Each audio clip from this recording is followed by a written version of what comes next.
मैं आदित्य शंकर मिश्र आज आपके सम्मुख हिंदी काव्य जगत के महानतम कवियों में से एक श्री कृष्ण भक्त महाकवि कवि शिरोमणि सूरदास जी के विषय में बताने जा रहा हूँ।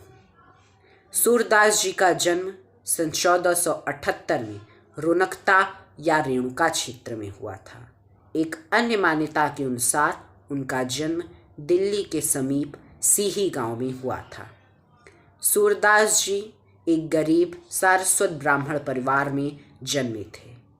वे अपने परिवार पर बोझ नहीं बनना चाहते थे, जिस कारण बचपन में ही उन्होंने अपना घर त्याग दिया। सूरदास जी मथुरा के समीप गौ घाट में श्री वल्लभाचार्य जी से मिले और उनकी श्री कृष्ण भक्ति से प्रेरित होकर उनसे शिक्षा दीक्षा ले ली।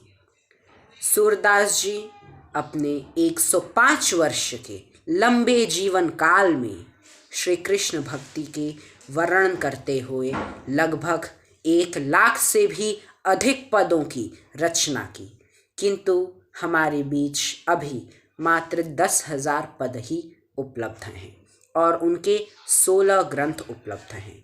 यदि हम उनके काव्य रचनाओं की बात करें तो उनमें सबसे प्रसिद्ध सूरसागर, सूरसारावली, सूरसाहित्य, साहित्य लहरी, नल दमयंती, ब्याहलों आदि अद्वितीय, अनुपम, उत्कृष्ट रचनाएं उपलब्ध हैं।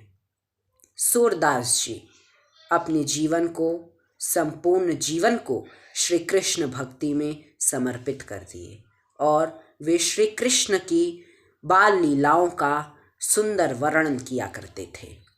वे उनके सभी पद गेय हैं एवं संगीतात्मक हैं। सूरदास जी अपने जीवन में न सिर्फ कृष्ण की बाल लीलाओं का वर्णन किया, बल्कि अपनी रचनाओं के माध्यम से आज के मनुष्य को जीवन जीना सिखाया। उस समय भी भारतीय परिदृश्य का उन्होंने वर्णन करते हुए हम सभी को एक सही आदर्श जीवन जीना सिखाया। सूरदास जी आज भले ही हमारे बीच नहीं हैं, किंतु उनकी अनुपम अलौकिक रचनाएं हम सभी के लिए प्रासंगिक हैं और जीवंत हैं। हजारी प्रसाद द्विवेदी जी लिखते हैं कि जब सूरदास जी अपने प्रिय विषय का वर्णन करते हैं तो मानो अलंकार शास्त्र हाथ जोड़कर उनके पीछे पीछे दौड़ा चला जाता है और रूपकों की बाढ़ आ जाती है और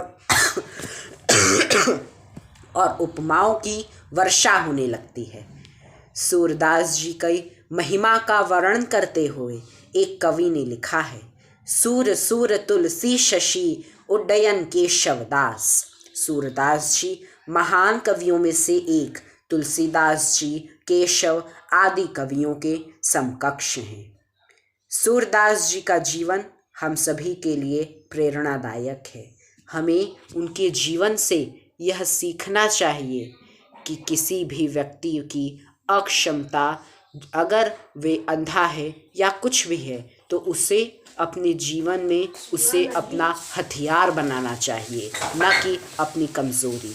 जिस प्रकार सूरदास जी जन्म से अंधे होते हुए भी उन्होंने अनुपम अलौकिक काव्य रचनाओं से आज भी हम सभी के बीच जीवंत हैं।